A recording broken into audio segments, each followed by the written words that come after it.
I like how you remind us all that we need to put our phone on silence.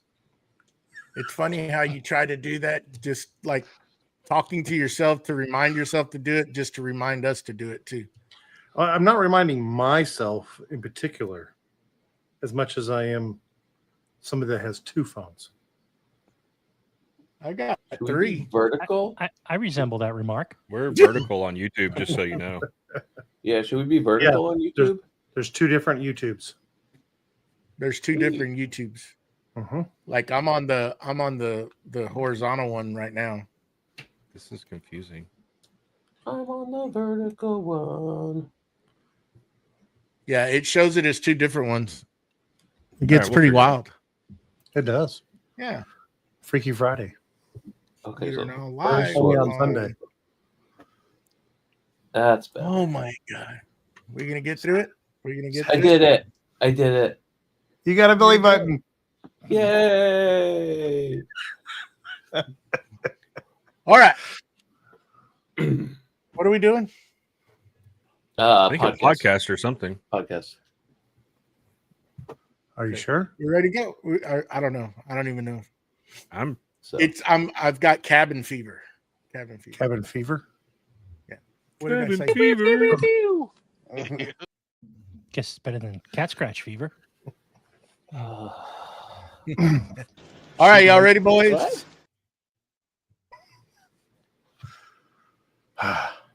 You done? Hit the button. It wasn't you. Who's got the first finger one on with the trigger? I don't know who the second one was. I heard he has a What do you beautiful beard. think? It's a little kid drinking Coke over there. No, the first one was me. Let's start this thing. Come on. All right. Y'all ready? Here we go.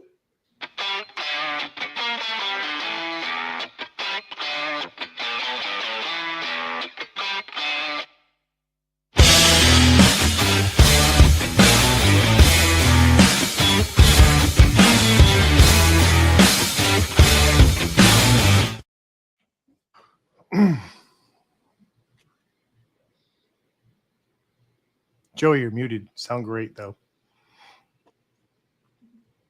Who Nailed it. muted me? What? Oh, it's going to be one of those. Welcome to Creative Makers Podcast, episode 125. I'm Joey with Steel Blade Woodworks, joined by our hosts, Matt with Wacky Works, BJ with Byram's Custom Woodworks, Mustachio with the Wooden Mustache, and joining us today, special guest Steve from Steve I Designs, aka Mr. Link in the Bio. What's going on? Boy, we made it through that. Yeah. That was rough. Yeah. Who muted? Who muted? Nobody. me? Nobody. Oh. There's a delay on the unmute sometimes when you play media. Oh, but I Just had to for go in there Joey. and just for me.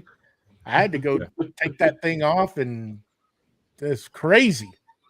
Anyhow, With what's his going horn on? your head.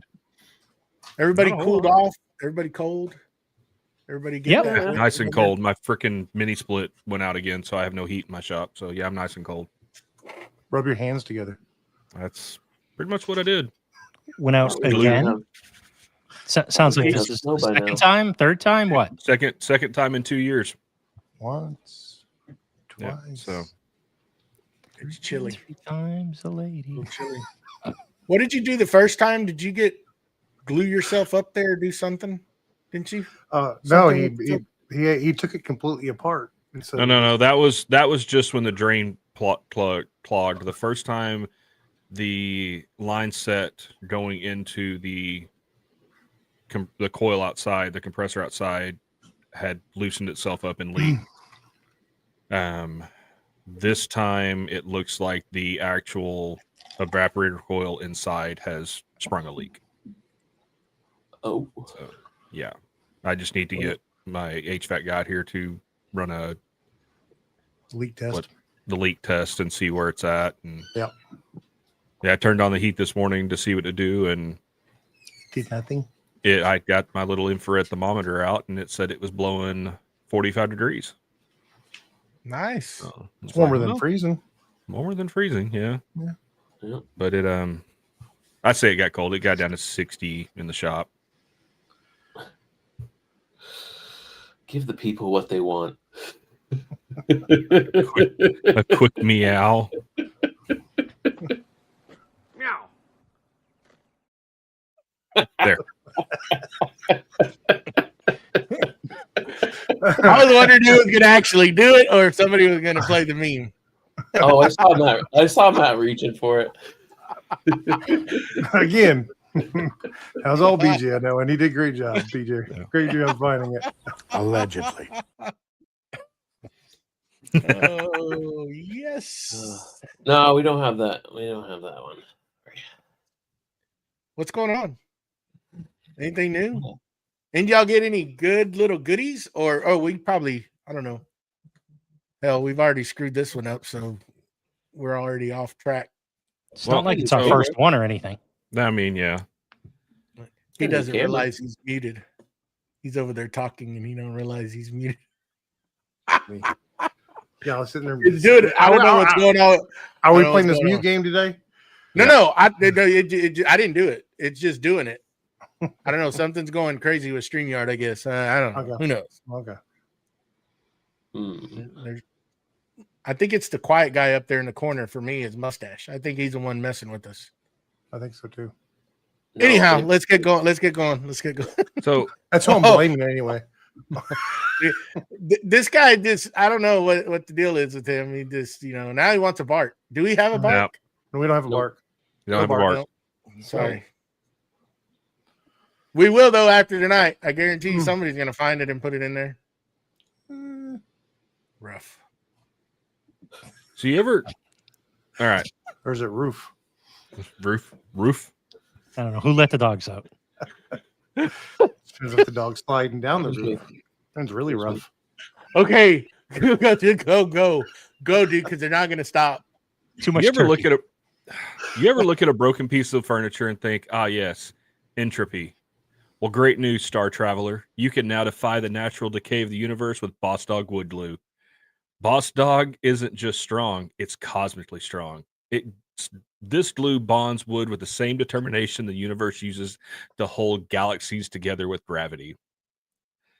I used Boss Dog on a cracked chair, and for a moment, just a moment, I swear I heard the fabric of space-time whisper, nice.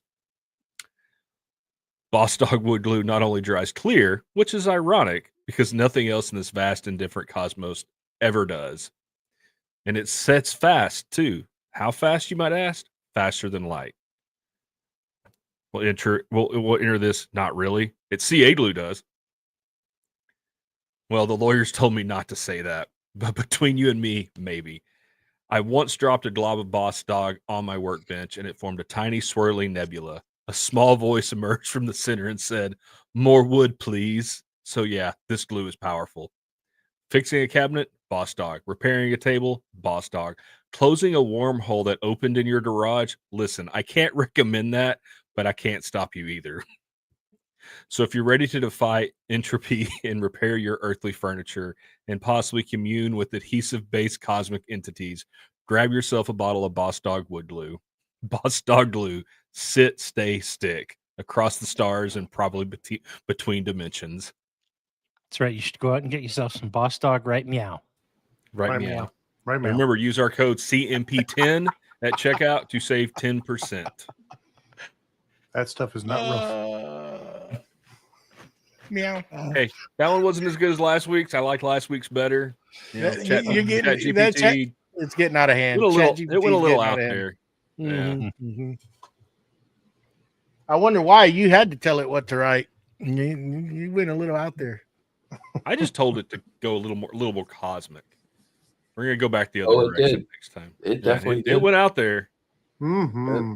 I've never seen a nebula in my shop, but I'll look for it. I'll definitely look for it next time. You mean you have it not on those Friday nights? No. Okay. It could be there. It could be there. Yeah. Borax and epoxy mixed together. Between the borax and the table saw. Yeah, possibly. Or the wedding gift to the table. I'll look for it. No, Hey, Joey. Yes. Go ahead. The people want to know. What's in the box? What's glue with you? What you got going on this week? Not a whole lot. Not in my place of sanity this week. Hopefully, first part of this coming week, I'll be back into the shop. But been trying to get up on some of those Black Friday deals, so I did pick up a few things for the shop that are in boxes. Go figure. And they'll probably stay that way. But I was gone all week out of town for the holidays, and hope to be back early part of this coming week. So not a whole lot going on. We did do that live with our sponsor, Boss Dog Wood Glue, on Friday. That was epic. Absolutely wonderful. Got to catch up with Izzy and some of those fabulous tools he's putting out on the market, and got to see some new things that are going to come out. That bow push stick is pretty neat. Dude, I've never seen anything. Oh, that was awesome. It looks so much easier to use than the other one that's similar to that on the market. Yeah. It's pretty easy on the adjustment. I can tell you that makes it a lot simpler. But I went up to Rockler and I hit up some of those good sales and picked up some things for the shop. They're still running that sale right now, so might want to go check them out. I think it ends tonight. But pretty much it. Did some online shopping. I need to get back into the shop, so I stopped buying stuff. That's where I need to be. But that's about it. Nothing. I did do a little cleanup and stuff. Right before I left, I did finally unpackage the joiner and the the planer and the drum sander, and they're on mobile carts, and I got to finish setting them up once I get back. So that's about it.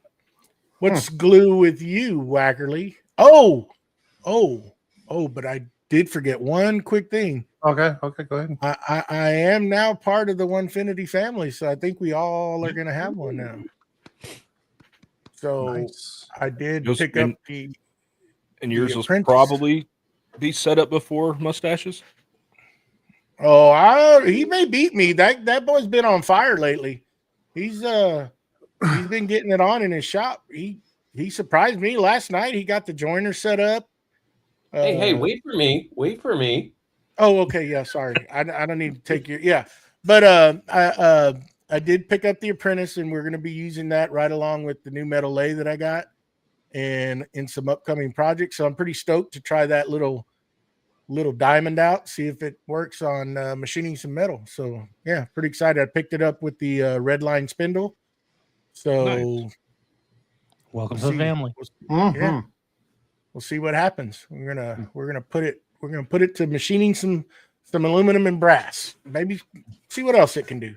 But excited. I'm gonna have to get with Cody and see if we can get some metal bits made up. See if he's up to that challenge. I may have something that will work already in his lineup. I don't know. I've been looking over them, but it's what I'm getting with that is they don't need to be coated. It's best if they're not coated, and made of carbide, of course, and that way the aluminum and brass do not stick to it, and you can evacuate those chips. So that's I'm gonna also have to set up some sort of air going to that to push all that stuff out, but that's for another time. But that's what I got. What's glue with you, Mr. Wacky Works? This week I kind of got into the shop. I was able to, I had a 4-day weekend, so I was able to get in there. And of course, instead of putting everything away, I decided to tear everything up and move it. And as one does, because you see an idea and you see that maybe this flow would work better. And so I moved my the Harbor Freight Frankenstein dust collector, and moved it over with the Onefinity, not Onefinity, the Oneida Super Dust Deputy onto it, and moved it over into the corner, and moved the Onefinity into where that was at, and was able to make a space that I can now have additional storage, workspace, and more dust collection that I can run off from that. So I'm looking, that's going to be very helpful. By doing that, got rid of some other stuff, was able to go through and, you know, as a pack rat once, you know, does, you have to sometimes throw away stuff that you don't need because wood that big really just isn't going to help you none. I've heard that before. So I just figured I'd get rid of what I could. So I cleaned a lot of that out, got a lot of the resin and stuff out of that I didn't need anymore. Stuff that was changing colors and growing stuff. Decided to get rid of all that. Got the floor cleaned up, but went ahead and started building the cabinets. Going to take apart the rolling cabinet that's there. That's, I don't know how old, but I'll have it as a storage, be able to use all the drawers on it, make it really easy and useful. And you know, take away the rolling function of it. Okay. Yep.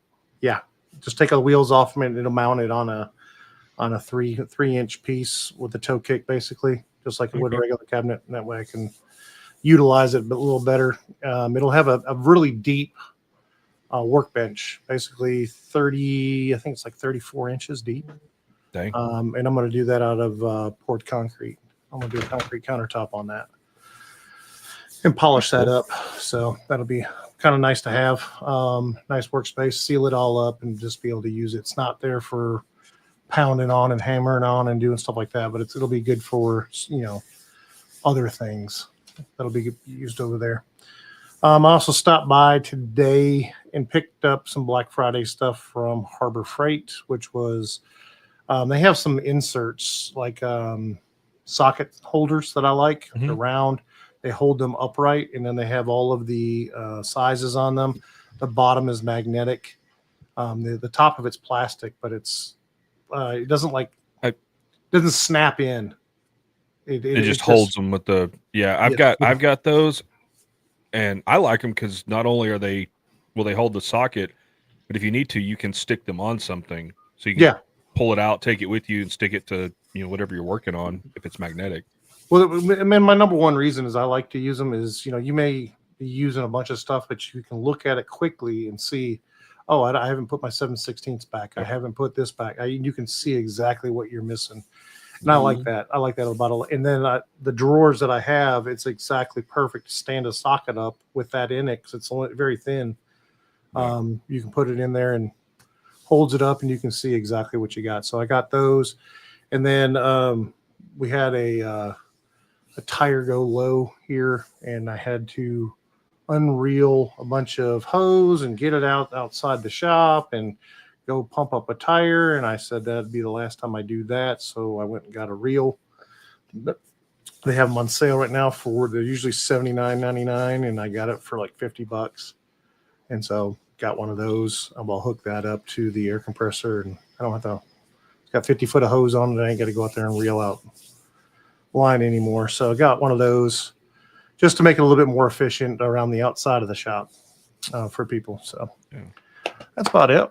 What about you there, Mustachio? Were you getting anything done in the shop? Does anybody make you forcing your hand? I've done a few things. I've been off all week. I gotta burn some vacation time, so just trying to schedule time that didn't interfere with my coworkers. So I did cleaned up the leaves outside. I haven't usually I'll do maybe like 1 or 2 cleanups before I do the final one.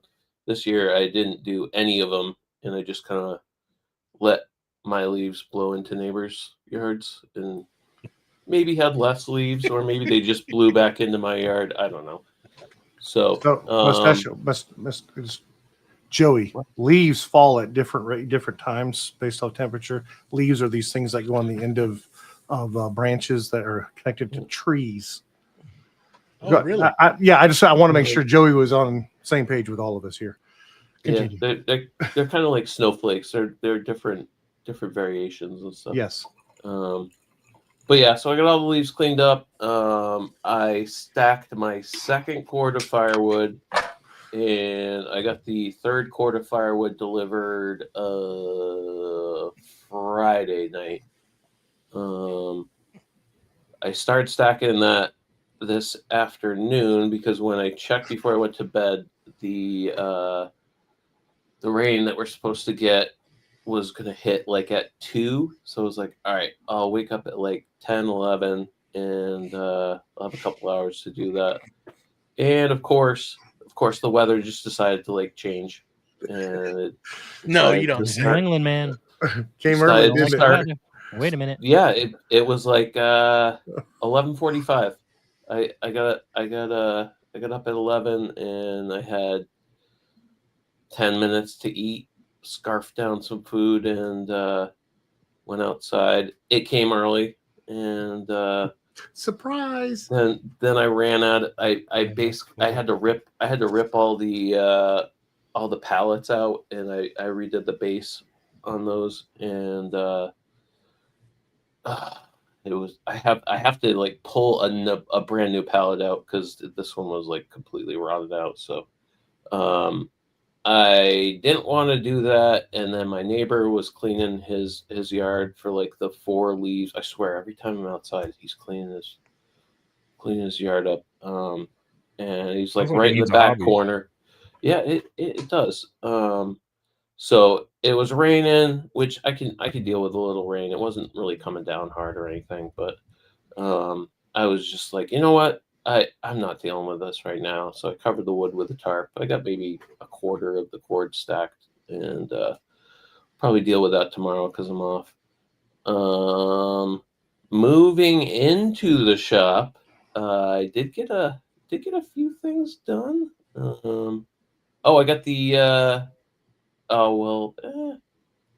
for tools and miscellaneous. I did get the OBS bot Tiny 2 camera for the podcast, which I'm using for the very first time. So if I make a weird hand gesture and my camera goes all wacky, I'm still getting used to it. So, and I got some stuff from Grizzly for the jointer and a 15-inch planer that I'll be getting next year. And I also got some stuff. I got some carbon method to clean my cast iron in the shop. For the CNC table, I glued up the top. So that's 2 pieces of 3/4 inch ply. And that's all cut up. I think I'm going to wrap it in walnut to do some edge banding around it. And then I can toss a CNC on that. I moved. I had to. The table was in the middle of the shop, and that was not its final resting place. And that's the one thing that's not on wheels in the shop. So I had to kind of scoot that backwards. And a few of the people on here saw my struggles getting that moved over. I did it. The struggle was real. It wasn't. It probably wasn't pretty, and didn't throw my back out or anything, so that's good. But I got the CNC about where it's gonna live. So I'll get the walnut. I haven't mounted the top to the table yet. I'll get the edge banding on there before I do that step. I kind of started milling some of the wood and stuff. And speaking of milling wood, I did get the bed of the jointer that Joey gave me onto the base. It was really, really sketchy. I am not sure if I'm going to share that video or not. I did record it. And it seemed sketchy the way I was doing it. And I was like, well, let me pop inside and see how strong the wife's feeling. She came out and it was propped up against the wall. I pulled it up so it's straight up vertical, and she's like, "Oh, that's not too bad." I'm like, "Well, I have all the weight. Like, here, you take the weight of it just leaning." And she's like, "Nope, because that's got to be 200, 300 pounds or something." Joey, what did you say? and Somewhere around there. she's like, nope, I don't want to do this. I was like, that's fine, thank you. So I was gonna have my buddy help me, and then I'm just in the shop like I'm just gonna do it, and it worked out. Everything, nothing fell on the ground. I did have to take the wheel on the side off to kind of scoot it over and set it up on, and then tip it. But everything worked out good, and I cleaned up some of the cast iron. That's what I got the carbon method for, and I got a few other spots I'll use that on. But yeah, onward and upward. Hopefully I can get that. My goal is to get the X-Carve going before a year passes by when I got it. So To answer your question, BJ, I'll probably have mine running before his. Yeah. hey. Ow. Now, well, I mean, it depends on how fast you get it too, because Well, that's with the 6-month delay. I mean, come on. Yeah. Once he said he's gonna edge band it with walnut. walnut, yeah. That's a 2 or 3 month process because he's got to get the walnut in there, let it acclimate, and he's got to mill it, let it acclimate, mill it a little bit more, acclimate some more. Don't forget to glue it to something. Procrastinate in that. Yeah, you forgot procrastinate. Yeah. Well, 100%. that's the acclimate. I was trying to be nice, so instead of saying procrastinate, I was just let it acclimate. Tough crowd tonight, mustache. Yeah, I'm used to it. I'm used to it at this point. Hey, you know what? Anyway, what's glue with you, BJ? Well, I'm on day 4 of my 5-day weekend, which is nice. A lot of shop time. I got Wackerly, that glue scraper that you got a while back from Sonnery. Yeah. Sorry. Yeah. Yeah, that place. Mm-hmm. Got the glue scraper from them and got their sharpening kit, sharpening jig. Yeah. They reached out, so they were kind enough to send me those out for some content. Cool. I like the glue scraper. When I get a new sharpening stone in, I will tell you how much I use one of my sharpening stones with their jig, and it worked okay. I don't know what happened. The sharpening stone that they sent with the kit was warped. And so, instead of being able to make full contact, you're only able to make contact on about 2 inches of the stone. But I sent them a message. They're supposed to be sending me out a replacement. But that glue scraper, that thing is nice. I honestly glued up a cutting board just so I had an excuse to use it. And yeah, I've got a really nice glue scraper that I will never use again. This is going to be my go-to. So, and it's super nice. I pulled the mat too. I went to Harbor Freight for Black Friday and took advantage of some of their sales. I picked up, and I've still got a couple left. Steve, if you want a custom one, we can work out a deal. I got some of those mini toolboxes that everybody's been lasering. Yes. Yeah, I saw your post on that. Yeah, I did. So a while back, I did one for my daughter because I bought Lowe's had them in the Cobalt brand. Yep. And, on a whim, just lasered her name into it with the design. And somebody commented on the video and said, hey, the Harbor Freight ones are a lot nicer. And they engrave very well. Well, Harbor Freight had them on sale for like $12 a piece. So I picked up a green one, a gray one, and a red one. And I engraved my logo into the green one. And man, did it come out nice. That powder coating or whatever they put on there, it lasers off really well. Did that, picked up. What else did I get from Harbor Freight? Nothing big, because I really didn't need anything big. Oh, they had the magnetic tool holders, just the long magnetic strips. They were on sale for like $1.50 or $2, and you can never have too many of those. So I grabbed a couple of those. And then my daughter needed safety glasses, so I got her a 99-cent pair of safety glasses.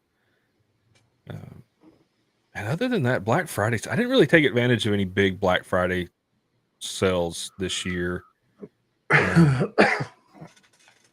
Ordered a new network switch for the house just because right now everything out in the shop is on Wi-Fi except my laptop. And so if I want to connect to my Onefinity, I've got to connect to the Wi-Fi to connect to the Onefinity. So I'm going to just network in the Onefinity, the laser, the laptop, everything. Just have it all on a switch, so I can just easily either connect to it from here in the office to send files to it, or from the shop.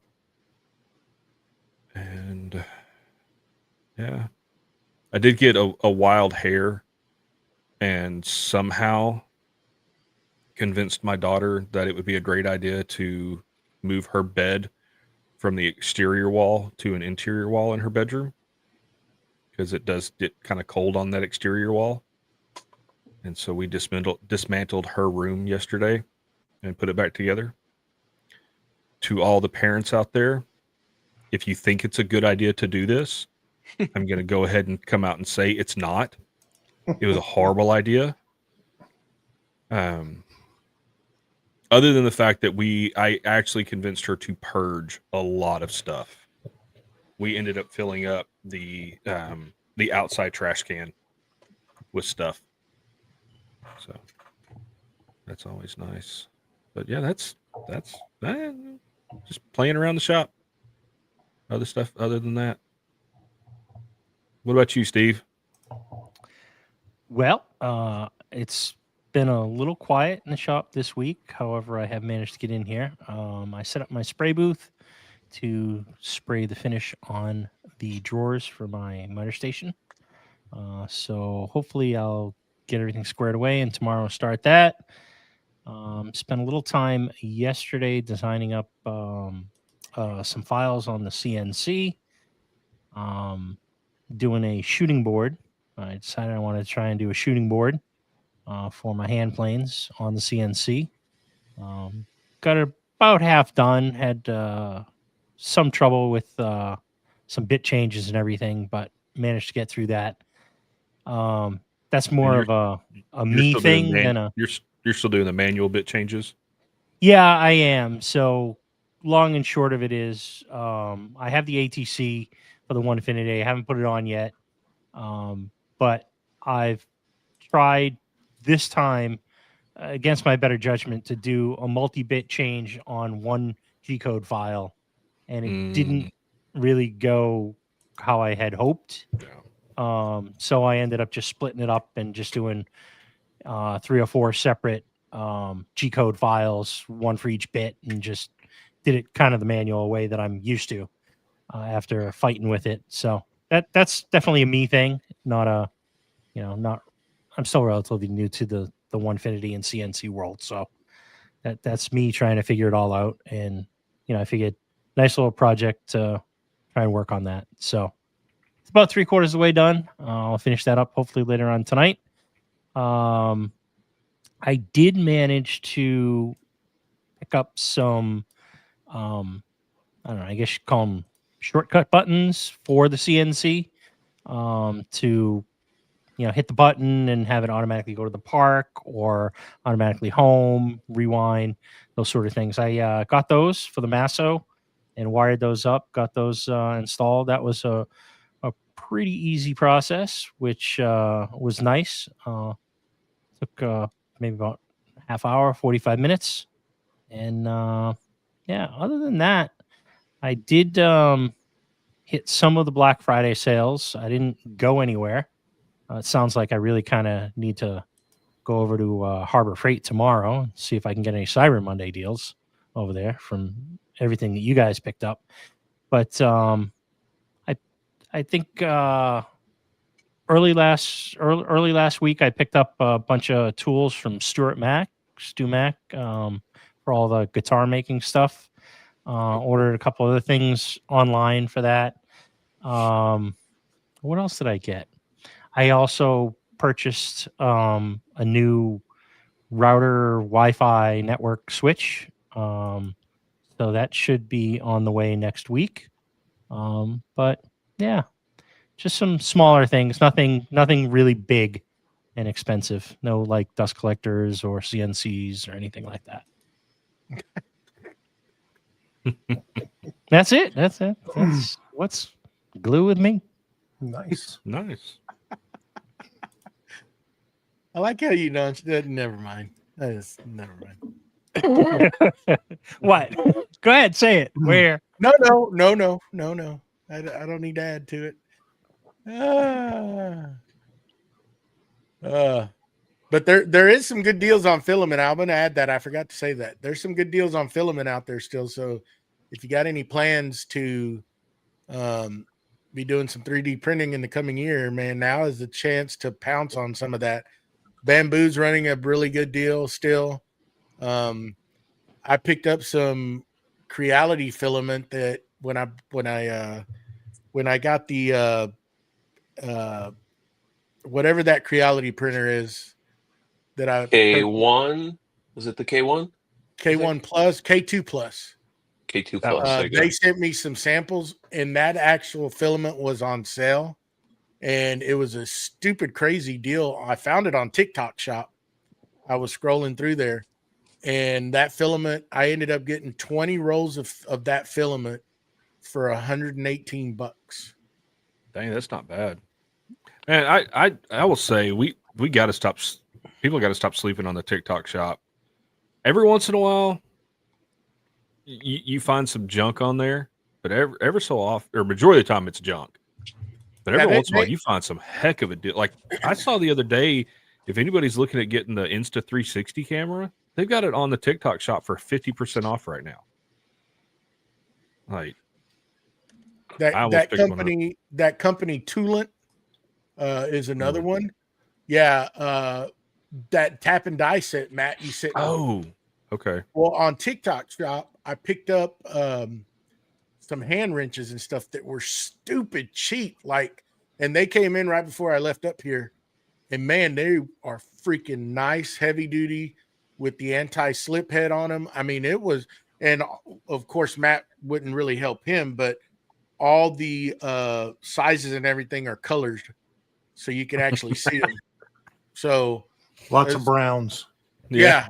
I mean, yeah, came in their own nice little case, to put in your toolbox. I mean, there were some good freaking deals, especially with the percentage coupons that they gave you. So that, I think that filament came out to like, I don't know, $5-6 a reel on 1,000 kilogram reel. So it printed fine when I used it. So I'm gonna try it out. So there's some good stuff out there. You can take advantage of it. A lot of it's ending. Well, they're saying it's ending tonight, but who knows if it will. Well, you got Cyber Monday coming up. Cyber Monday. So. Yeah. Yep. Yeah, there's some stuff that I was looking at getting that I didn't, and I just got a notice on Amazon that it's actually going to be at a better price tomorrow for Cyber Monday. I think a lot of the tech stuff will get good tomorrow. So if you're looking at stuff like that, yeah, be pretty good. So yeah, I want to. You got anything on Boss Dog, BJ, that we need? I did just notice because while you were talking, I got an alert on Instagram, so I was looking it up, and his video popped up. So the holiday glue box is up. It's on sale right now. It's $109. You get all 4 glues, so all 3 colors in the outdoor, and then all the CA glues plus a glue brush included, and the activator for the CA glue. So not a bad deal when you look at. I mean, you're saving a lot with the bundle, and then it does actually look like if they've got the super glue bundle, it's still active. And I do know it's limited supply, so if you want it, go grab it. But you can get the caddy with it. So the CA glue That caddy, is nice when he brought it that is. out. I Friday. like that. Yeah. That's Yep. cool. And then of course, they've even got gift cards. So if you have a woodworker in your life that you don't know what is their favorite flavor of glue, buy them a gift card. Ooh. And I'm going to keep saying flavor because Nick says flavor, so get There away you with it. go. And we all know Yep. my favorite flavor is clear. Which And don't actually forget didn't to even use that link in the bio down in Yeah. the bottom of the description, CMP10, and use our Yep. link. We're not Yeah. gaining anything off of it, but Nope. we would appreciate it if y'all use that link to get over there. So Save you some monies. Hey, But- 10%, 10%. I'm gonna do an announcement that we've got. The podcast itself is going to be doing what we call, it's not an end of the year show, but it's our Christmas show on December 21st, which is a Sunday, same time, same place. But we're going to be doing some giveaways, and one that I'm very proud that we were able to do as a group here is we're going to be giving away a bamboo 3D printer to our Patreon members. One lucky Patreon member. You do have to be in the upper tiers of the Patreon, which is our $10 and $20 tier, to be entered into this. And if you're not one, you can use our new link in there. Oh, it's 20% off. It's 20% off for Black Friday until Monday night. Ooh. I completely, as he said that, I scrolled up on the website and saw that. So didn't you mean to go. interrupt you, Joey, but I wanted to get that out there because that is No. until tomorrow That's- night. So That's 24 a heck hours. of a deal. Now you can click our link in the description and then go over there Yeah, still and still use the use- 20% off bundle. Nice. That's a big savings. Heck yeah. But back Sorry. to the bamboo printer, we're going to be that's going to be strictly Patreon members. So if you're not there to support us, Top level, right? yes, top level $10 and $20 tiers. And there's going to be some added things that you will gain getting involved coming in the new year. Steve was so kindly to donate to us a new link. Thank you, Steve. That gets us Yay. straight to our Patreon. There's no more typing. It's a quick link, and I will have to add that into our description. But you can go to supportcmp.com, and it'll get you straight there. Thank you, Steve. Yep. Thank you, Steve. And that's going to be cool. Hopefully, it's going to go to somebody that doesn't have one, or somebody that can add a second one into their business. It's always great when we can give back to the community that supports us. We love doing it. We're also going to be having other companies get involved. Our very own Boss Dog Wood Glue is going to be donating some different packages. We haven't finalized that, but they're going to be involved in that as well. Cadence Manufacturing, the maker of the Jenny Bits, is going to be involved. Mhm. And Acmer Laser is also going to be involved. We're going to be given a laser. We haven't finalized everything on that. It could be one, it could be two, it could be three. I need to get that tied down so we know exactly. But yeah, we're going to have some good things. We're still talking to other companies. It's going to be an epic show. Can't wait to do it. And yeah, get somebody a little Christmas gift. So get out there, get in there, get into that Patreon. There's going to be a lot of things coming in the new year, and we're gonna have some fun.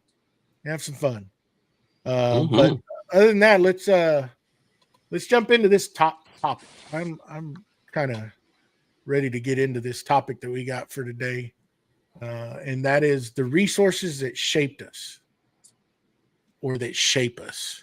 What did we use as we were starting off? Steve brought up a good point for the younger generation. At one point, who do we steer it to? But why not? Who do we use? We're all in different levels of this hobby, and we all still need to refer back to YouTube University, fellow makers, etc. So who do y'all use, or what did y'all use? What did y'all lean on? And anybody out in the chat, if y'all want to chime in, put them in here. So I'll start it off. Yeah, of course, a lot of YouTube University, and it's funny that we bring this up because I saw a post from today, from 9 years ago, was my first workbench that I ever built. And that workbench, I actually reached out to another woodworker, and I was like, "Hey, here's what I'm looking at doing. You got any advice?" Now, of course, his advice was, "Oh yeah, just use pocket holes and this, and this." And looking back, not a great idea, but hey, it held up for what it was needed for. It worked. It got the work off the floor and off the sawhorses. But I even a lot of stuff just reaching out to because I learned a lot from my dad and my grandpa. I did start out when I first really got into it. I went to it's a bookstore, Barnes and Noble, not Barnes and Noble, Half Price Books, and I bought a handful of woodworking books just to get some ideas on different things, and to learn how to measure things, how to lay things out, stuff like that. And I still every once in a while, if I have a question on something, it's usually pretty easy to go look it up on the interwebs, but it's nice to be able to have a book that you can run, you can refer to see, how things were done. Because I have a woodworking book that's the reprint was in the 70s. But I know it's older than that because it's all hand tool, hand tool joinery and stuff. And, do I use a lot of that stuff? No. I mean, I'm going to use it a lot this next year because I'm going to get more into hand tool woodworking. But, having those resources at hand, and then the community too, being able to reach out to any of y'all. Mm-hmm. That's to me, that's the biggest resource that we have now. But 20 years ago, other than the woodworking forums, we didn't have this community. No. So, I mean, the way I got started out was, we remodeled houses, so I didn't have a choice. Yeah. You had to. And that got you into framing. That got you into setting up, cabinets and stuff like that were already made up. It wasn't cabinetry. It was just you were plugging in the wall and go. Yeah, go. Yeah. Putting up sheetrock, mudding and taping and stuff like that. So it was learning the basics of home renovations, home repairs, home whatever it is. But I was one of those weird kids, I guess. Everyone watched cartoons, this, that, and the other, and I watched This Old House and New Yankee Workshop. I was super interested. Norm Abram was a great teacher. We're just Brad nailing this until the glue dries. He had a router for every situation. Literally, shop goals, right? Yeah, Shop goals, my whole tool set at the beginning was all Porter cable and Boss. That's all it was, and because that's what I learned from. Yeah. And then as I got in, you get to a point where you become elevated. You think that you're still a carpenter or something like that, but you're now getting into doing handrails and around corners, and you have inside corners and outside corners and banisters all the way down, and you become, because it becomes interesting. You are interested in it. You got to dabble in the outskirts of it, and then you had to. And the only place that you could learn from is people that have already done it before. So I started taking jobs as fire restoration, where they went through and gutted out houses and then rebuilt them all, and they're doing all of the cabinet making and fine woodworking that's in it, millwright stuff that was a part of it. And so that's kind of how I got started, and thought I knew something until you really get into it, and then you realize you don't know anything.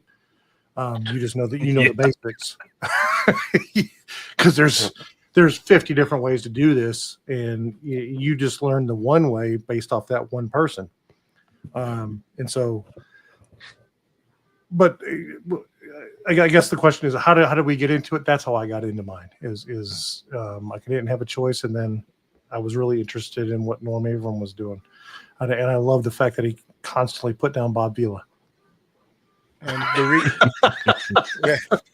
the resources, we all I think back of how I got started or what got me in the mentality or to think, and just watching my dad do stuff. Again, he was a metal fabricator, but it still shaped me for that thought process, watching him do what he did. And of course he had to do a lot of the stuff in the house, fixer uppers. I mean, back in those days, the means weren't there to pay somebody to come in there and do it. You had to know how to do it. Yeah. You had to figure out how to do it.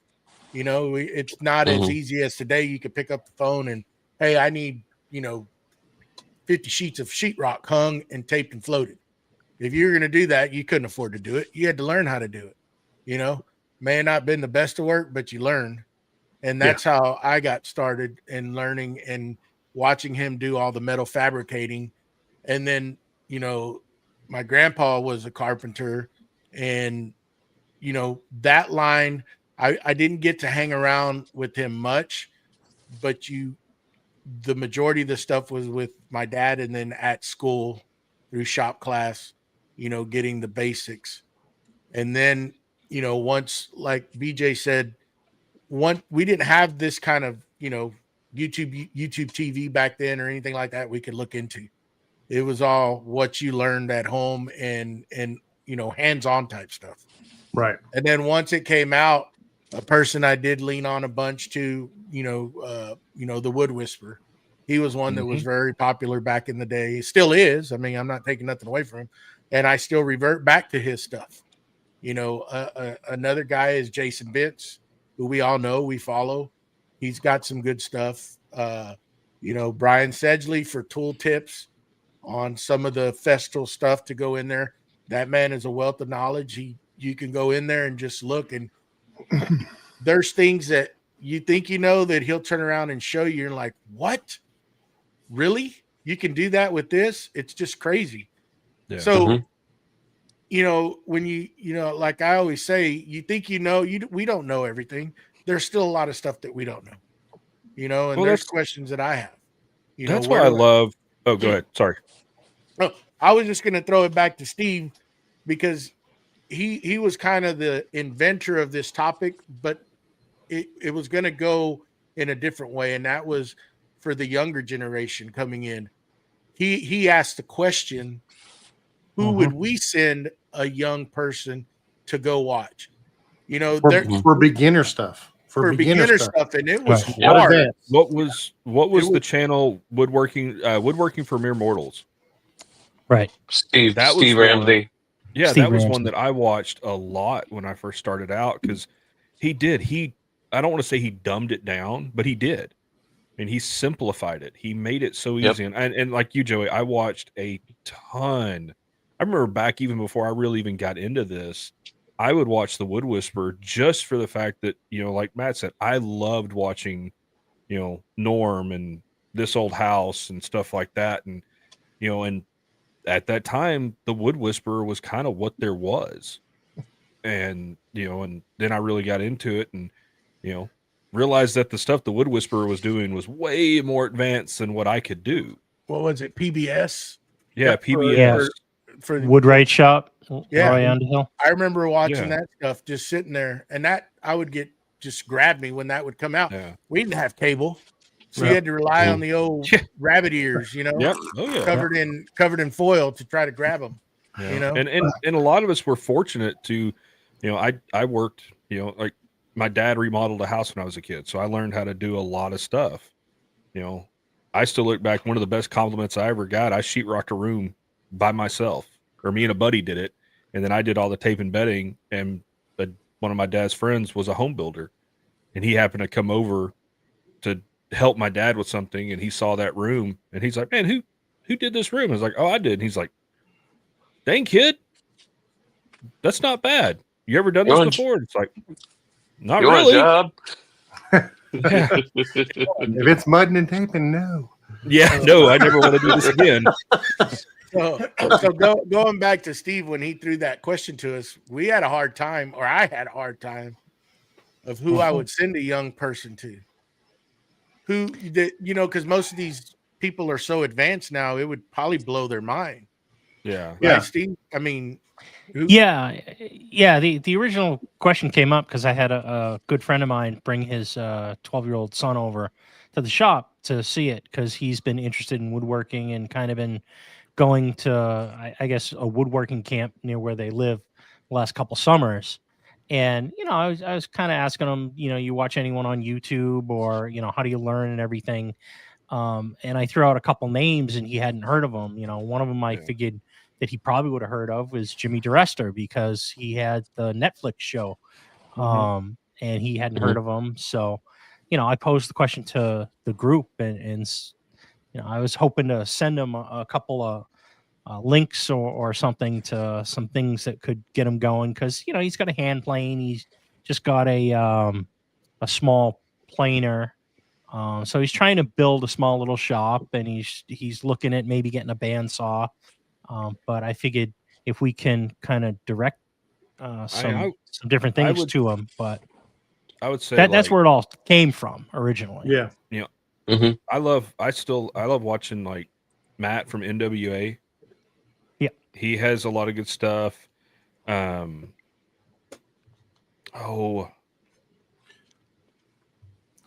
one, I can't remember his name now. So what I look for, or what I look for when I look for younger people is what drove me to watch Norm. And he always used to start out, well, shop safety, this, that, and the other. And he had his speech at the beginning. But when it came down to everything he did, he goes, well, we're going to build a box. And if we take this negative space out of this box, we now have a cabinet. Yeah. And if we take this out of this box, we now have this. And if we add this to this box, he made it a simple term. We're building a box. Yeah. And then everything is compounded on top of that. Well, and so that's what's nice because all of the new Yankee Workshop stuff is on YouTube now. Oh, yeah. It's on Instagram. It's on YouTube, everything. Yeah. That's a great resource right there. Mm-hmm. Just go watch that. I sat down the other day. It happened to pop up and I'm like, ooh, I want to watch this. And it was an episode I'd never seen before, and that's one of the resources I would push. It's, say, hey, go do this. Why do you think, and I've thought about this question since you brought the question up, Steve, why do you think there are no people that you can push people towards that are like that are towards the beginner? Yeah, I think there are. I think part of the problem is that we're all in our own little bubble online. Mm-hmm. Mm-hmm. And the people that I follow, I follow because I'm looking for a certain level or a certain skill. So I'm going to obviously gravitate towards those. I'm not personally, well, there's nothing wrong with any of their channels. I'm probably not going to sit down with, a half hour of free time and go watch a very basic, this is what a handsaw is. This is how you flatten a board.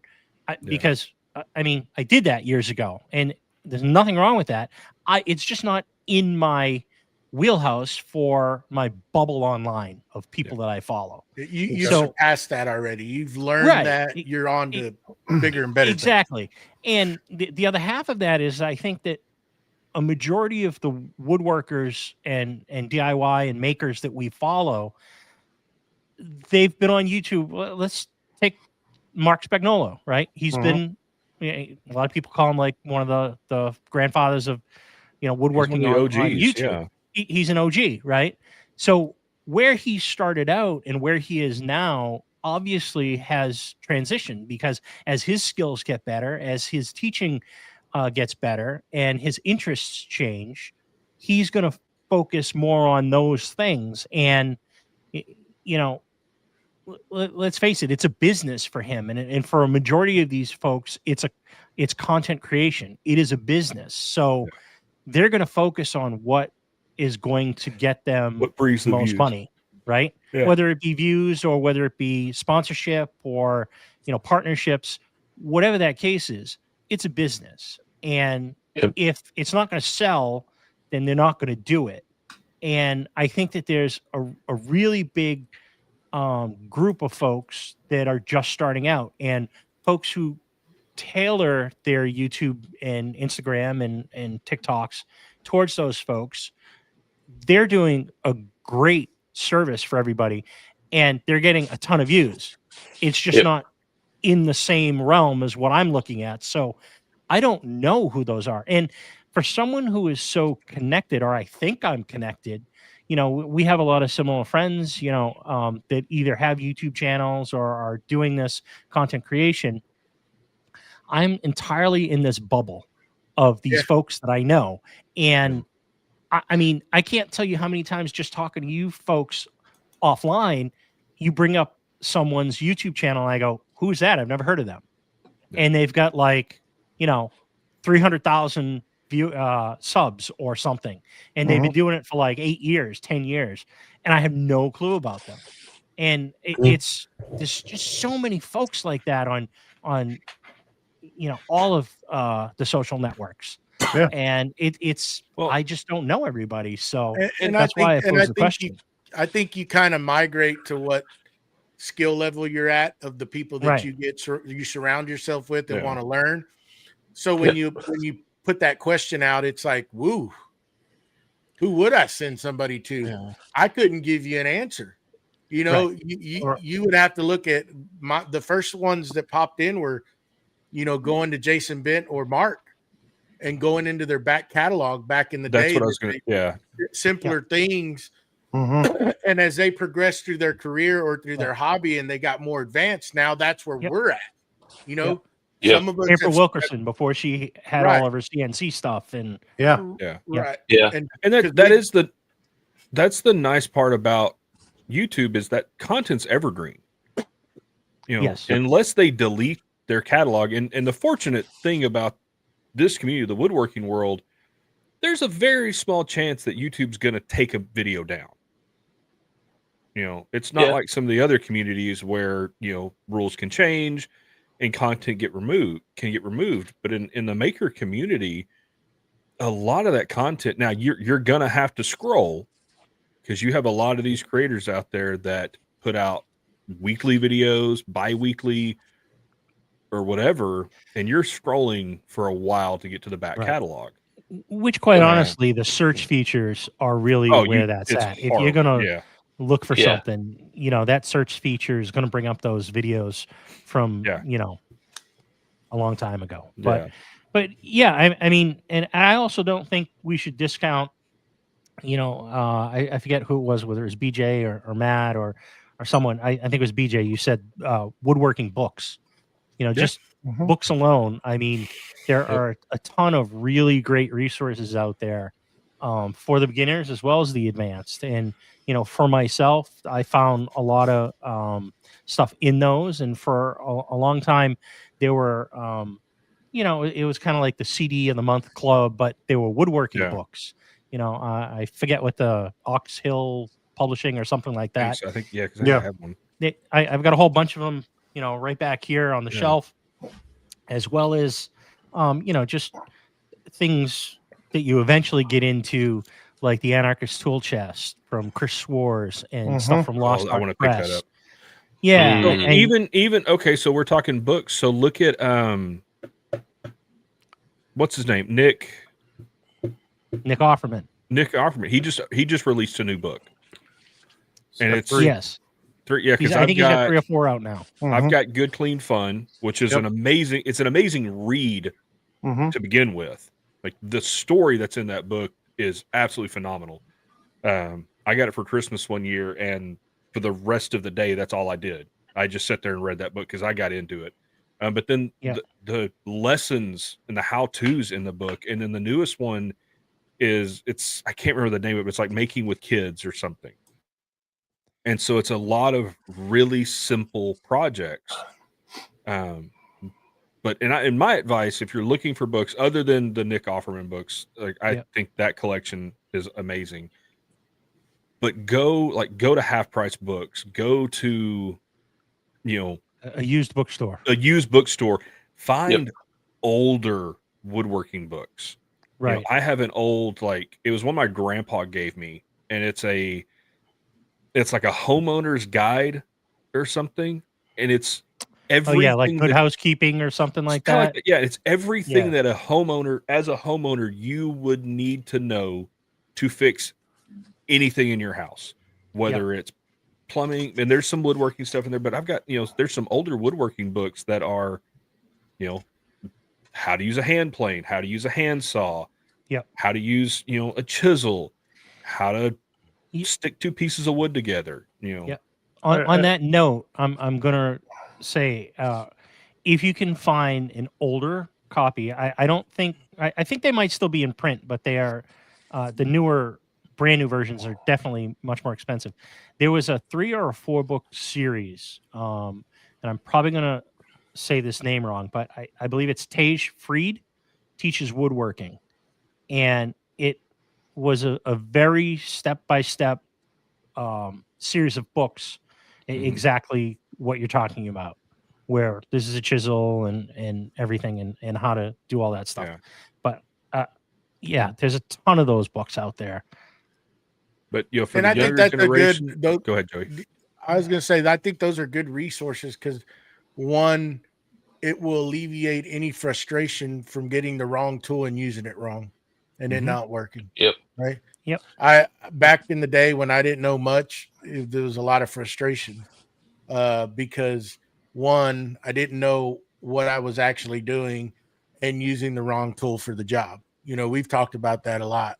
And I think that leads to frustration. And a young person coming in, they'll get frustrated and lose interest as to where if they're taught correctly or have a resource to look at, then, it'll help them advance a lot quicker and further, So go ahead, BJ. I'll throw this out, for me, for instance, years ago, I needed to make a bed frame.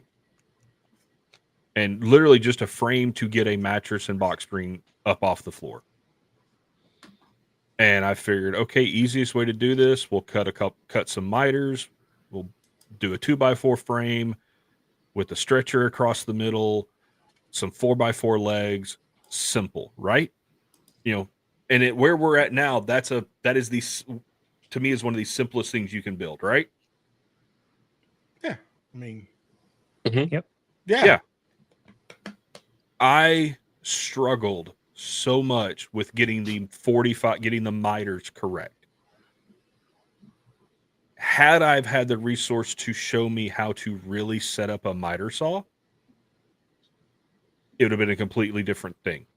Or had someone gone, hey, miter's probably not the best option. You probably want to do half lap joints to join it, or do this. And it was frustrating, because I was like, oh, this should be simple. Like, it's like building a giant picture frame, whatever. And it was horrible, So having those, or just having someone say, when's the last time you check that for square? Exactly. Yeah. For square, right. Maybe don't assume that the 45-degree setting on that, cheap, junky Ryobi, saw is right. Maybe throw a speed square up there and actually check the 45. Right. Yep. So I mean, who's guilty of it? Back in the day when you first got your first saw. Oh, yeah. We're all guilty. Definitely. Oh, yeah. It should be perfect out of the box, right? You shouldn't have to tune a brand new tool. Yeah. Right. So, How do you tell if a square is square, right? Yeah. 4 or 5. Didn't know that. Right. Until someone showed you. Yeah. But to just go back to that, I mean, the some of the things that shaped me, besides Norm and New Yankee Workshop and PBS, Roy Underhill, Tommy Mack. I don't know if Tommy Mack, if you guys ever had Tommy Mack on PBS near Larry you. Hahn. But, Larry Hahn. Yep. Oh, wow. That's an amazing dude. I think some of the other resources that helped shape me was, outside of my father, my grandfather, my brother, but also local schools for woodworking. You know, you can go down to your local Woodcraft or Rockler, and they offer classes all the time for relatively inexpensive amounts of money. But also, if you're in an area and you're not too rural, oftentimes you can find um, woodworking guilds, and sometimes they're really great and sometimes they're so-so, but they often have folks who are very knowledgeable, have years of experience, and are very eager to help you and learn, to teach you, and you can learn through them. And through my local guild, I was able to be fortunate enough to go to the Furniture Institute of Massachusetts for a couple of half-day classes with Phil Lowe, who sadly he's no longer with us, but one of the amazing teachers, and he had a amazing school.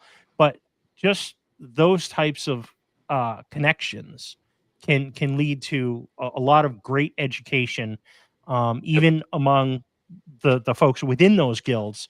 And you know, I'd be remiss if I didn't say we're at the end of the year, and a lot of the major schools are starting to open up their registration for 2026 classes. So I know that I've spoken on this podcast and some others about the classes that I've taken out at Mark Adams School of Woodworking out in Indiana.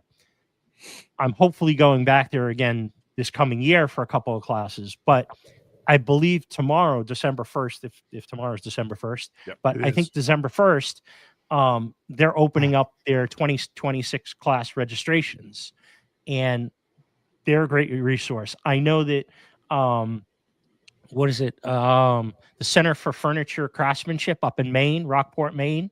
I believe that they are also opening their 2026 registration, I think this week or next week, but those are other resources that folks can take classes at.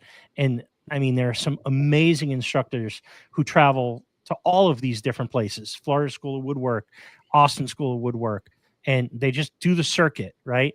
And there are even some smaller worker spaces. I think Hatch up in Vermont, if you're in the Vermont area, does a lot of these classes. So, I mean, seriously, take a look if you want to learn some stuff. Those classes will help expand your skills, and you'll learn a ton of stuff. Yeah, So, your local Woodcraft, your local Rockler, they also have touring people that come through, and you can check those schedules out when they got those coming through. They also have some locals that come in and do a lot of classes. Yep.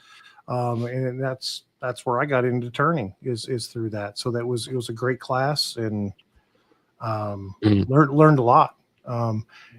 You also, and a lot of people don't realize this, but sometimes they do have experts there. And when I bought my card scraping stuff from Woodcraft, and it was like, "Do you know how to sharpen that?" No. No. He's like, "Well, tell me, take you to the back. You know how to pull a piece. Here's how you're going to pull it, and this is how you're going to do this, and you want to make sure you want that little check on it." And I'm like, wow, I learned so much, and I just exactly. Is this not calibrated? What's going on? No, but I did mention Larry Hahn is a guy that I learned a lot by watching his videos. It's him and his brother, a skill saw, hammer, nails, and a square, plumb bob, and a chalk line. Put together a whole house.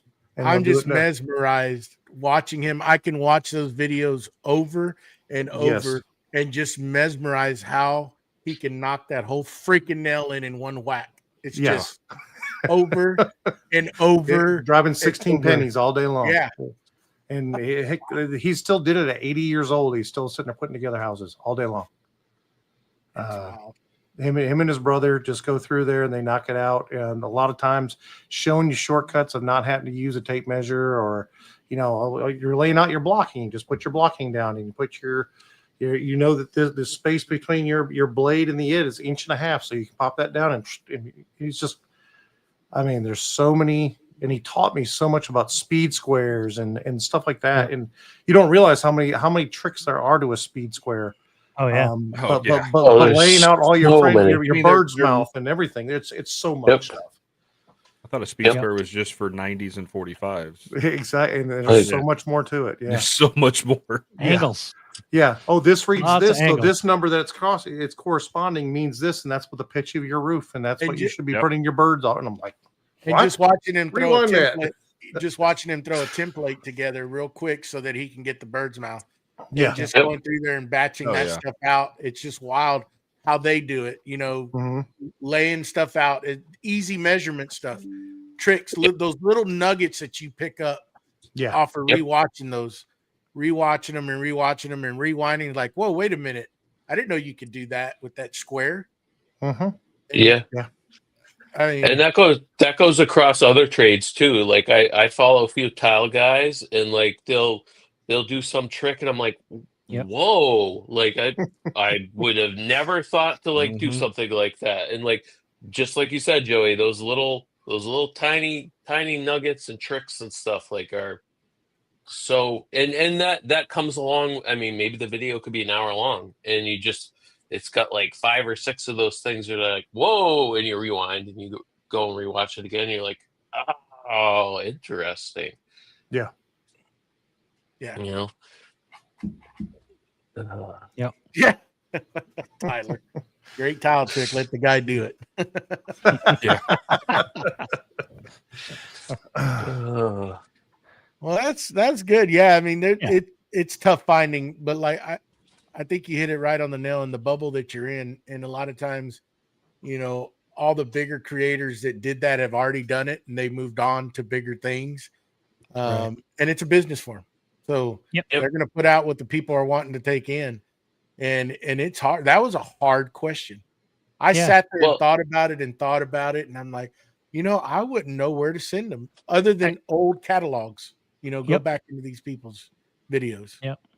It's tough. I mean, I'm gonna bring up Steve Ramsey again because like I've watched some of his videos and stuff, and like he's using basic tools, Yeah. which a lot of people that are getting into it can afford. Like he might not use a miter saw. He's going to use a saw with that little box where Mhm. where you're going to cut the miter Miter to box. whatever, and Yep. like he's going to use those cheaper tools, and like that's appealing, and that's his channel. That's where his bread and butter kind of is and stuff. And like if you want to get more advanced, like I'm sure he's super knowledgeable and stuff, but like he's not focusing on those more advanced type things on that channel. Like you're gonna have to go and look at someone else. But I mean, I started watching April Wilkerson before she like moved, and she was just getting into it, and like I loved watching her journey to like where she is now. Like Yep. that was Watching her so learn. cool. Yeah, watching her Yes. Yeah. learn. Yeah. And Yep. it's sharing that experience with you. Exactly. Like that was so cool seeing her like go through that. And like Matthias Wandel, watching him like build his own band saws and everything, and Oh, yeah. like, oh my gosh. Another guy was Frank Howarth. Yeah. Howarth, Frank Sure. Howarth. Yes. Does he still put out videos? Yes, Don't know. he does. I need to wanna look thank you know her. what? I loved. You know one of the Love his reasons stuff. that one of the reasons why he got into doing YouTube videos? No. Well, I He know it was, stutters. He stutters. that's right. Yeah. Oh yes. Now, I doesn't remember So he work- did it didn't to he help work- himself stop stuttering. But doesn't he work for PBS or something, or he worked for PBS? I don't know about that, Yeah. but I was Because the first when he built that shop under where it was part of the way underground and everything like that. Yes. That was amazing. used to be an but- indoor swimming pool. That's Yeah, what that was hooked the- me on yeah. him, right? He's got That was that the fir- crazy looking shop lean-to Yep. Yes, with yes. a bunch It of almost windows. looks like Yeah. it almost Mhm. looks like a quarter open toolbox. Was Yeah. how Again, it was I designed. still have no idea who you guys are talking Really? about. Really? you need- Frank you is need a to great one of those one. people, right? In You fact, need to look in up fact, Frank. Steve, you have to look up Frank because he's right down your alley when it comes down to photographs, when it comes down to all of that stuff. Mhm. He's into that very, very I- big. I want to say he designed his shop around the aspect of being able to video. That had a lot to do with him building that shop, and how he has excuse me, he has a lot of old equipment, and to get it in there because it is built down into the ground. And has rebuilt it so that it all fits. Yeah, he's got two table saws back to back, and make sure they're on the same level, and they're not the same table saw. Yeah, I love that his outfeed table for his table saw is a table saw. Yes. Yep. It's beautiful. Yeah, it's crazy how many people we've ran across or channels that you tend to forget just because where you're at now, you know, and a lot of times that's thanks for the algorithm not putting that stuff in front of you anymore. Yeah, because it follows what you're doing and starts feeding you other stuff, and then those kind of just fall by the wayside and you forget. Now I'm looking at steak videos when I should be looking at wood videos. Yeah. Right. Exactly. Crazy. But go ahead. I was just gonna say I do encourage any of the listeners out there, engage with us in the chat. Throw your favorite resources in the chat. Yeah. And let us know, because I mean, perfect example. Couple of names these guys just threw out, I don't know. And they're obviously excellent educators and they've got a catalog of videos, but throw some links or throw some names in the chat on YouTube or if you're a Patreon, over on the Discord. And, that way everybody can find new resources. And this is just because Frank he's really good at it. When he does the Death Star video, that was amazing. Oh, yes. Oh, yeah. Yep. Yeah. He turns the Death Star. And he does it on segmental CNC. Then he does it segmentally, and then he turns around. I mean, it's all the video. I mean, it's also a lot of capture. What is it called? What's that called? When you take a lot of shots. Yes, stop motion. He does stop a motion. lot of that. He inspired me to do a stop motion video one time, and it was a 30-second clip when it was all said and done. And it gave me a whole new appreciation for his videos because he does so much of that stuff. And it's like, he'll have it all assemble itself on the CNC and then cut itself out. And then it's amazing. Yeah. It's tough to do those. I tried to do one and I got very frustrated. I got part of the way done and I was like, okay, not going to happen. Think about the creators of Gumby. I mean, come on. Oh, yeah. 100%. Yeah. Nightmare Before Christmas. No, and all Mr. that Bill. stuff. Yeah. Oh no. No, I did one full. I did a stop motion where like my table saw blade changed itself out, and after that, I was like, "Cool, I'm never doing this again." That was hours of my life that I will never get back. But Frank does a great job of it. He does a lot of great videos, and he has a lot of. He doesn't just do woodworking videos. He does a lot of like, my bandsaw is not working, so I'm going to do this, and I'm going to take all this apart, and I'm going to show you exactly how I do it. And he does a great job of it. Content. So Vern down there, he's another video editor and stuff, and he's been thinking. I'm going to mention this because we had a conversation. I had a chance to contact him back, but he's thinking about offering those services at some point. And he knows all about it. He's like, he takes forever to do stop motion, and it's crazy what you go and watch some of these videos, and until you try to do it, and then you appreciate what it takes, how long those guys sat there to do some of that stuff. And just, we were having, I know we're getting a little off subject here, but we were talking about lighting, and Steve knows a lot about it. And it's like trying to get your videos to that point, trying to get those darker shots to where it's crisper and looks more, movie-ish, I guess. I don't know how to explain it. Cinematic. Cinematic. There you go. And that is kind of like, we've been watching, I've been watching a lot of hand tool bench building. And there's oh man, I'm gonna mess his name up. Anyhow, that's kind of how I would like my video to look like. One of the guys that we watch build words, I don't know, I can't think of his name right now. He built words. Nick Padula. Yeah, yes, that video. Oh, he did that video. His bench was amazing. Yes. Mm. He has a really great video style, and his lighting is excellent. I Yes. will say, not if anyone's interested in learning more about lighting, as far as just there is a book by an author. His name is Phil Hunter. It's called Light, Science, and Magic: An Introduction to Photographic Lighting. It is phenomenal. I mean, it's like all science based and everything, and they walk you through how to do like high key, low key, how to photograph glassware, where you add a reflection and you add a black card. It's just fabulous. If you ever want to learn about lighting, go find that book. I just wanted to Science, cut some and wood and build things, Steve, and then now look where we're at. I'm Well, telling you you. decided you You wanted know- to get into content creation. Yeah, well, you know, you got, I just Your own wanted to worst show a few enemy, people Joey. what I make in my shop, and now here we Yeah. are. I Yeah. never wanted to give into concrete creations. All I wanted to do was build stuff, whatever it was. Yeah. All I want to do is build stuff. And you People can do see that. it. and And they show buy us forearm and show us forearm. That's it. That's it. Hey, pew pew, babies, pew pews. Um, You even got Steve to do it on one of his videos. I mean, you know, it just, I just want to be like you, Matt.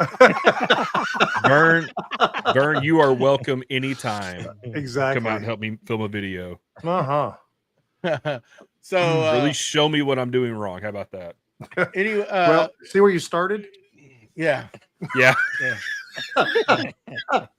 Um, You mean So- 10, 4 foot long, 6,000 Kelvin lights in my shop is not a good idea for video quality? I found that out on the last video I put out, that lighting was too bright and it screwed the camera up. And Steve's pointed that out because I was like, oh, well, that makes sense. And it started messing with the coloring of the actual product that I was trying to portray in the video. It just messed it all up. And I'm like, okay, well, now we got to figure out something else or mess with the camera. And like, man, I ain't want to build stuff. What happened to now? I got freaking mirrorless cameras and, Yeah.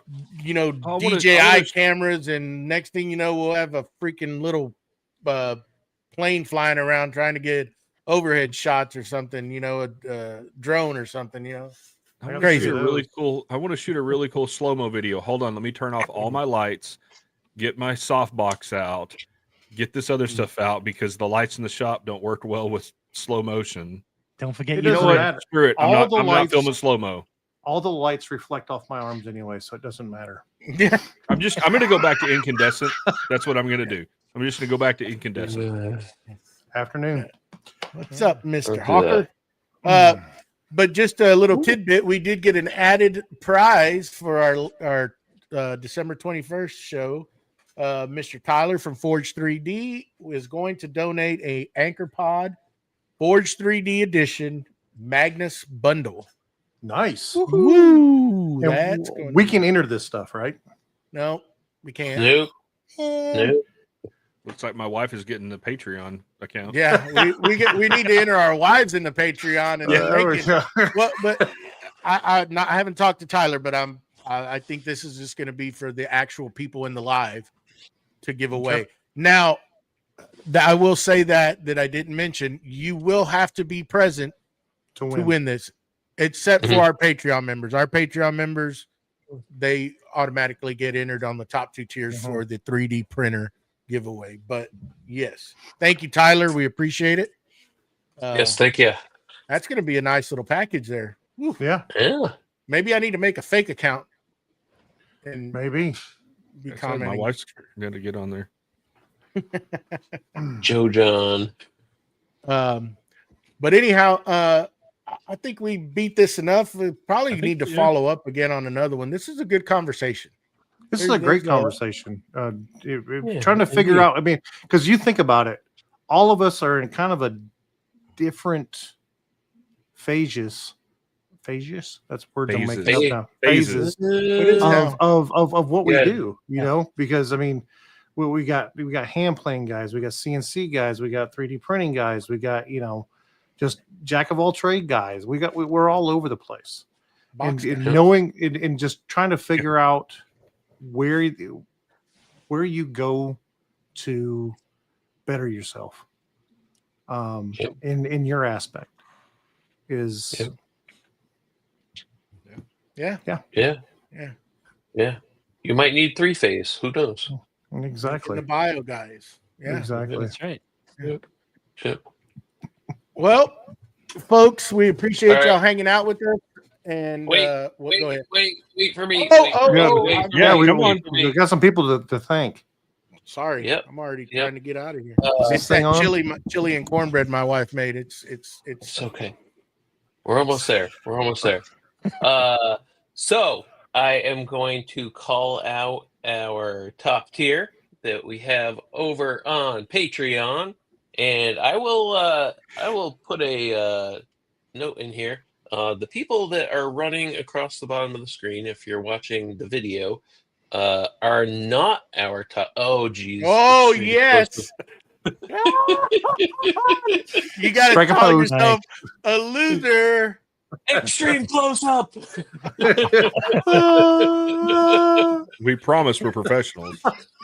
We're not worthy. So the people, the people that I am listing off are not in the banner that's running across the video screen right now.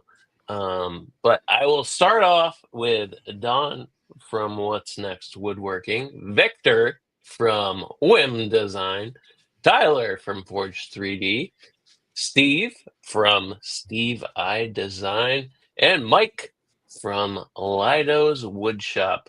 We thank you and all our other tiers that are helping us support this. And if you want to go over to join Patreon, which I recommend you do, you can go over to supportcmp.com. Thanks to our friend Steve. So, And by the way, Mr. JR upped his donation during the podcast so he can have his chance at the Yes. 3D printer. Thank you, yes, JR. thank you for that, JR. Appreciate it. Anyhow, folks, go ahead. About videoing, I just want to, you know, we had a friend, you know, he tried to teach me this video editing stuff, and it took me weeks to figure out how to clap my hands on camera and be able to stop it right there. And when I clap my hands, then my gloves would be on my hands. That took me forever. So this whole video editing thing that they just talked about with Vern and all that kind of stuff, that stuff's crazy. That stuff's just weird. I'm just telling you. You mean you don't like doing the snap transitions? I have a hard time figuring out how to get the video to go there without my arms being in it the entire time. You want to try to get me to start doing clapping and rubbing my head and patting my belly and stuff? No, come on. I was able to do the one. I was able to do the one where you drop Not with the that project attitude. and all the clamps fall off the sides. Yeah. Yeah. I was able to do that. Good for That was you. cool. Yeah. Do I get a gold Anywho, star? no. Not till the CNC's up and running. Okay. Wait a day. Okay. Wait a day. Anyhow, Didn't say which day. Steve, it's always a pleasure having you on. Thank you. Yes, it was. Thank you. Coming Thanks in. for having me. Yes, Thanks thank for you. all the help. Thanks to all the moderators out there. JR, we appreciate you, bud. Yeah, same time, same place. Next week, please remember head on over to CMP. I got to remember that. Support at Support. cmp.com. Support at Nope. No, support. CMP. Just put the banner up. Support. Support cmp.com. That'll take you straight to our Patreon. Support. There you go. So if you want to support us, .com. there you go. And also remember to head on over there to the iTunes and the Spotify and all the major listening platforms and download. That helps out. Once we're done here, if y'all would please come back and leave us a comment, give us a thumbs up. We'd appreciate that. Yeah, go follow us on all the platforms. We're everywhere. And leave us 10. I want 10 stars, please. And if you have a topic that you would like us to talk about, you can email us at creativemakerspodcast@gmail.com or any Scroll Saw questions direct. Y'all have a great night. We love y'all. He got you, bud. He got you while you were talking about BJ. All the scroll call question go to him. Thank you. Later. Bye-bye.